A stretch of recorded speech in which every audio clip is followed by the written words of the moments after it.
بسم اللہ الرحمن الرحیم۔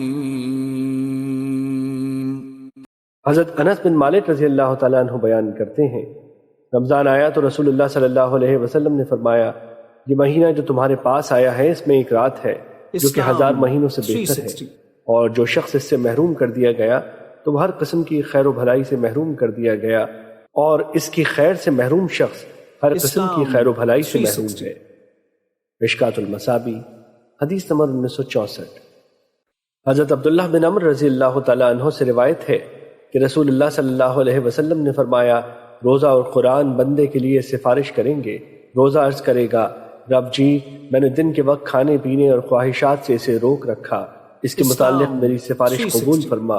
اور قرآن عرض کرے گا، میں نے اسے رات کے وقت سونے سے روکے رکھا، اس کے متعلق میری سفارش قبول فرما۔ ان دونوں کی سفارش قبول کی جائے گی۔ مشکات المصابی حدیث نمبر 1963۔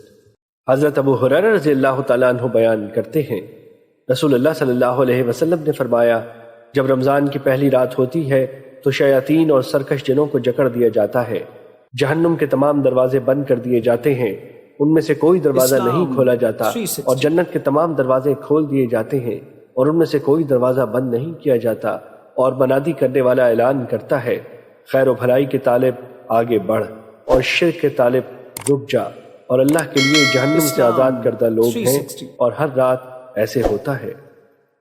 مشکات المصابی حدیث نمبر 1960۔